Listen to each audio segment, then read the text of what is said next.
बिस्मिल्लाहिर्रहमानिर्रहीम।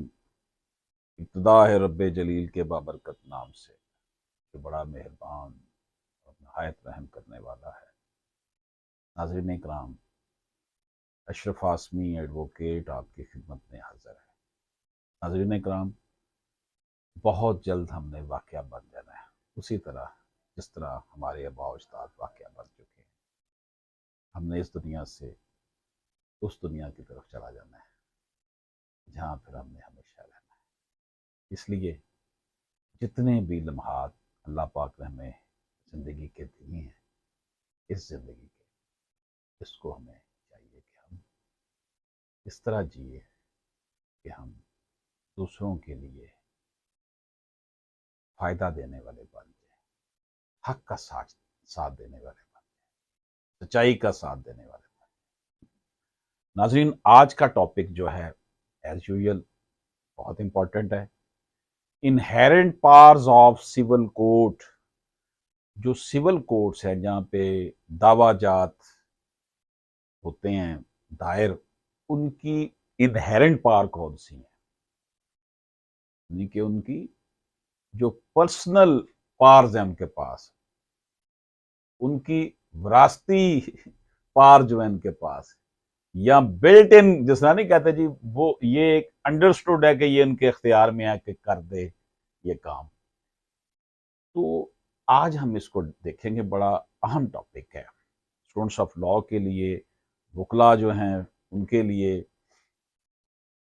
इसके लिए 151 code of civil procedure code 1908 का सेक्शन है कि सेक्शन 151 सीपीसी 1908 ये रेलिवेंट प्रोविजन है।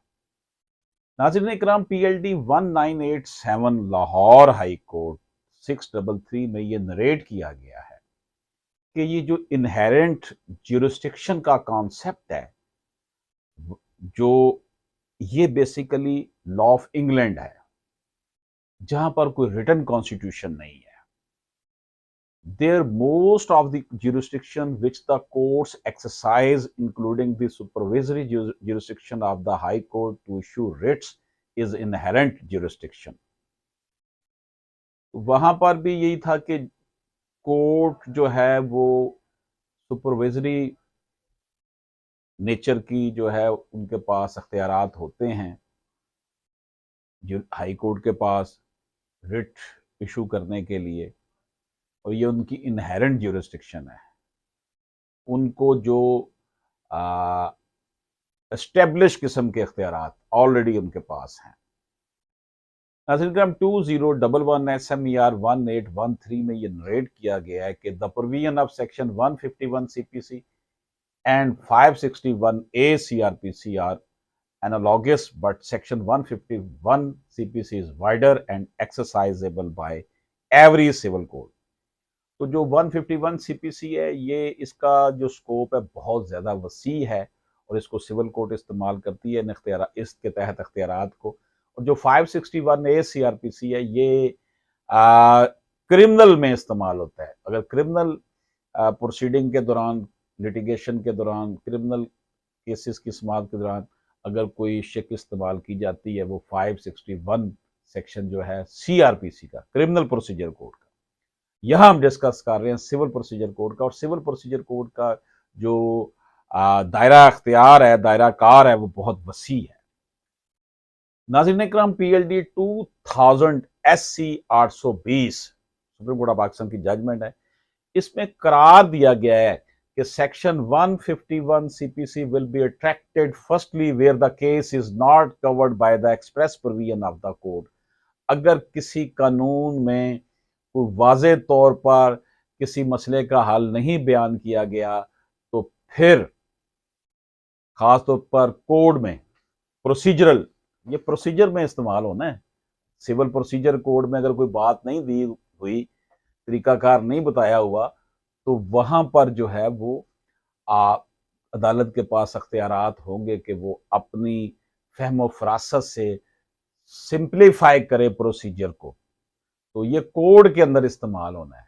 तो अगर जहां पर कोई वजाहत नहीं है कोड में, मतलब सिविल प्रोसीजर कोड में तरीकाकार नहीं बताया कि इसको कैसे करना है, तो वहां पर इनहेरेंट पावर्स हैं सीपीसी के सेक्शन 151 के तहत कि जनाब अदालत अपना माइंड, जुडिशल माइंड अप्लाई करे और उस लिहाज से प्रोसीजर को सिंप्लीफाई करे। मकसद ये है कि इंसाफ के तकाजों को पूरा करने के लिए कॉम्प्लिकेशंस की बजाय से आसान तर बना लिया जाए। लेकिन जहां वाज़े तौर पर कोई कानून लिखा हुआ है वहां पर फिर अदालत नहीं करेगी अपने इनहेरेंट पावर्स। इसी तरह नाज़रीन इकराम 2007 SMER 351 PLD 2006 SC 66 1997 SMER 1692 इसमें यह करार दिया गया है कि where the procedure is laid down and provided is being abuse so as to abstract the ends of justice, कि जहां पर प्रोसीजर दिया हुआ है वहां पर फिर आपने प्रोसीजर अगर है, सीपीसी हमें बता रही है सिविल प्रोसीजर कोड, वहां पर फिर ये इनहेरेंट पावर इस्तेमाल नहीं होंगी। अगर होंगी तो इसका मतलब है कि हमने abuse the process of law किया है, हमने ऑब्स्ट्रैक्ट किया है एंड्स ऑफ जस्टिस, कानून इंसाफ के तकाजों को पूरा करने के रास्ते में रुकावट डाल दी अगर वहां पर यह इस्तेमाल की जाए 151 के तहत अपने इख्तियारात। तो नाज़रीन इकराम, ये जो मकसद है, इसका मकसद यही है कि आसानियां पैदा की जाएं। अगर कोड में, सिविल प्रोसीजर कोड में, जिसके तहत सारे जो सिविल लिटिगेशन है उनकी समाअत चलती है केस की, उसके लिए अगर कोई स्पेशल प्रोविजन सेक्शन नहीं दिया हुआ उस पर, तो उसको आसानियां पैदा करने के लिए इस्तेमाल किया जाए।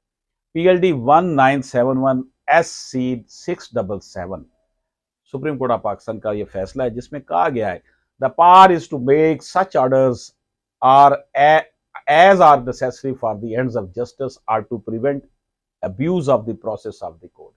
इसका जो मकसद है 151 सीपीसी के तहत अख्तियारात का, इसका मकसद है कि इंसाफ तक रसाई के लिए है और प्रोसेस ऑफ कोर्ट को अब्यूज करने से बचाना है, रुकावटों दूर करनी है।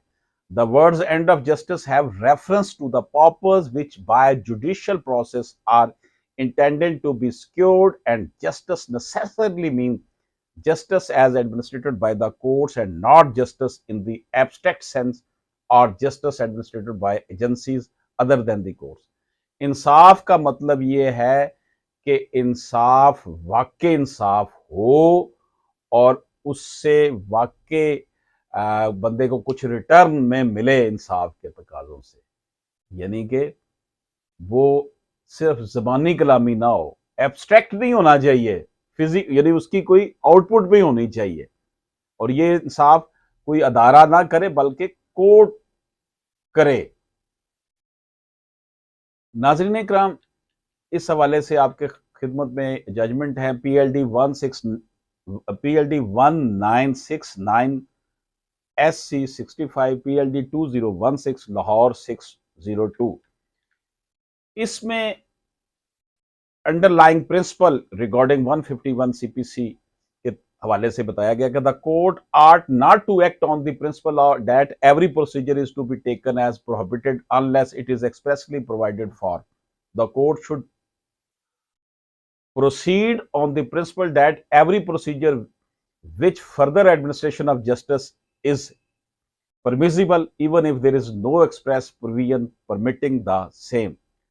तो इसका जो असूल है इसमें यह कहा गया है कि असल चीज ये है कि आपने प्रोसीजर को आसान करने के लिए, किसी चीज को रोकने के लिए नहीं इस्तेमाल करना अपने 151 को, बल्कि 151 सीपीसी के तहत जो पावर्स हैं वो एडमिनिस्ट्रेशन ऑफ जस्टिस के लिए इस्तेमाल करना है, फायदे के लिए करना है।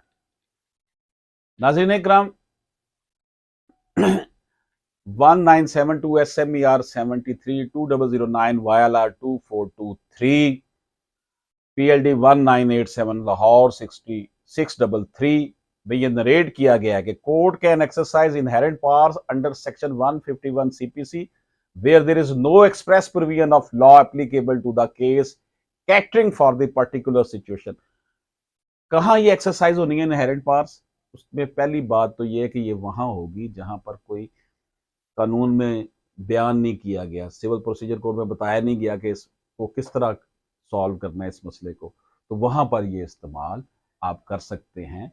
जहाँ पर नो एक्सप्रेस प्रोविजन हो, कोई कानून नहीं बताया, वहाँ पे आपने सीपीसी का सहारा ले लेना है। इसी तरह पीएलडी 1969 में यह कहा गया है, to further administration of justice a court should proceed on the principle that every procedure which furthers the administration of justice is permissible if even if there is no express provision permitting the same। अगर तो court ये इसे proceed कर सकती है 151 के तहत, किस असूल पर कि every procedure which further the administration, ऐसा प्रोसीजर अडॉप्ट करे जिससे इंसाफ के तकाजों तक पहुंचने में आसानी हो। ये चीज है। लेकिन वहां पर यह भी कहा गया कि अगर आपको कोई प्रोविजन रोक भी रही है ना, लेकिन उससे इंसाफ का तकाजे पूरे हो रहे हैं, तो आपको वो 151 के तहत कर देनी चाहिए। इसका मतलब ये है। तो जहां हम ये कहते हैं कि जहां पर लॉ दिया होगा उसको वायलेट नहीं करना, 151 वही होनी है जहां पे एक्सप्रेस प्रोविजन ऑफ लॉ नहीं होगी। लेकिन इसके साथ साथ ये भी देखना है कि लॉ को इस्तेमाल करेंगे तो अगर एडमिनिस्ट्रेशन ऑफ जस्टिस में, एंड्स ऑफ जस्टिस में प्रॉब्लम आ रही है, नहीं मिल रहा है, डिले हो रहा है, मसला बन रहा है, तो वहां पर जुडिशियल माइंड अप्लाई किया जाए। तो 151 सीपीसी क्या है? जुडिशियल माइंड भी है। कंसोलिडेशन ऑफ सूट्स, एक जैसे कुछ सूट चल रहे हैं, सब्जेक्ट मैटर उनका एक है, पार्टी सेम है, तो उन दावाजात को इकट्ठा भी किया जा सकता है। इस हवाले से पीएलडी 2016 SC 409 में यह कहा गया है कि code had the inherent power to consolidate suits and the purpose behind it was to avoid multiplicity of litigation and to prevent abuse of the process of law and court and to avoid conflicting judgments। ये ना हो कि judgement यहाँ पर कोई और आ जाए, वहाँ कोई और आ जाए, दूसरी अदालत में सब्जेक्ट मैटर एक है, केस एक तरह के चल रहा है, वहाँ पे कोई और इशू है, यहाँ पे कोई और इशू है, लेकिन थीम उनकी वही है, तो फिर उनको इकट्ठा किया जा सकता है 151 सीपीसी, यानी एक ही अदालत में वो दोनों केसेस लिए हैं। अच्छा नाज़रीन इकराम, कुछ ऐसे मामला भी हैं जहां पे आप हम इनहेरेंट पावर्स जो है वो इस्तेमाल नहीं कर सकते। इस हवाले से पीएलडी 1967 SC 317-325, पीएलडी 1987 लाहौर 633, इस पे कहा गया है कि inherent powers can not be exercise for the player of the court. It is not intended to invest the court with power to make any order which it may be pleased to consider in the interest of justice। यानी 151 का वहां इस्तेमाल नहीं करना कि अदालत की मर्जी है कि वो कर दे, नहीं, वहां पर क्या देखना है कि इंसाफ के तकाजे पूरे होने चाहिए। सिर्फ अदालत की मर्जी से नहीं हो जाना चाहिए कि चलो जी आज इंज कर लिया है ना बच्चों सब, आज फिर जड़ा है ना वो करेले गोश्त की बजाय जड़ा ना दाल ही पका ली, इंज नहीं होना। पाकिस्तान में अदालती निज़ाम इतना वीक है, मजाक नहीं उड़ा रहा अदालती निज़ाम का, मैं उसका हिस्सा हूँ, लेकिन कमज़ोर बहुत है, साल साल लग जाते हैं इंसाफ के लिए। तो ये administration of justice to get justice, to avoid procedural errors, इसको इस्तेमाल किया जा सकता है। For procedural and not affect substantive right, ये प्रोसीजरल है, सब्सटेंटिव नहीं है। अगर कानून में कोई चीज़ दी हुई है वहां फिर आपने 151 नहीं करनी, लेकिन यह भी कहा गया है कि 151 आप कर सकते हैं अगर ज्यादा बेहतरी से आप एडमिनिस्ट्रेशन ऑफ जस्टिस करेंगे, इंसाफ तक पहुंच सकते हैं। इस हवाले से 2007 SMER 351 में यह करार दिया गया है, पास as conferred upon a court under section 151 CPC can only be exercised with respect to procedural matter। Exercise of such inherent powers must not affect the substantive right of parties। उनकी जो substantive right है, कानूनी जो rights हैं, उनको आपने bulldoze नहीं कर सकते। PLD 2001 कराची 442 में ये कहा गया है कि where there is a specific prohibition of a particular act, the court cannot जो है वो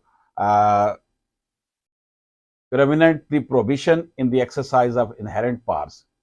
कि जहां पर रोका गया है कि ये खास काम नहीं करना, इसको आपने खास तौर पर किसी चीज से रोका गया है, तो वहां पर फिर ये जो पार है इससे अवॉइड किया जाएगा। The court should avoid the, ऐसी एक्सरसाइज को करने के लिए उसे अवॉइड करना पड़ेगा, ये अवॉइड करेंगे 151 के तहत ना जाए। अच्छा, where party guilty of lashes, delay कर रही हो, कोई फ्री केस को लटकाना चाह रहा है, हमें तरीका लिया जा रहा है, उसके लिए PLD 1985 कराची 60 में यह कहा गया है, the power under section 151 will not be exercise to assist a party guilty of laches. अगर कोई फ्री के मुकदमा जो है वो केस को लटका रहा है, दावे को लटका रहा है, तो उसकी हौसला अफजाई करने के लिए 151 इस्तेमाल नहीं होगी। तो इंसाफ को डिले कर रहे हैं इंसाफ पे। इसी तरह वे रेमेडीज अवेलेबल, जहां हमें कोई और हल मिल रहा है तो वहां भी ये 151 इस्तेमाल नहीं होगी। 2007 SMER 351 में ये करार दिया गया है, inherent powers cannot be used when some other remedy is available, and more so it cannot be exercised as a appellate powers। इसे appellate power के तौर पर इस्तेमाल नहीं किया जा सकता। अगर कानून में सीधी कोई और चीज है तो वहां पे इस्तेमाल करे, कानून ने जो सीधा रास्ता दिखाया हुआ है।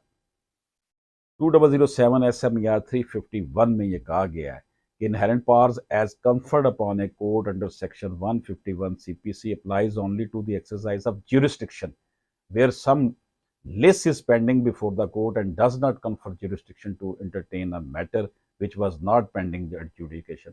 यानी जो इसके अख्तियार में है सिर्फ उसको करे, जो इस पे अख्तियार में नहीं है वहां पर अपना जो है ना वो ना अख्तियार इस्तेमाल करे 151 के तहत।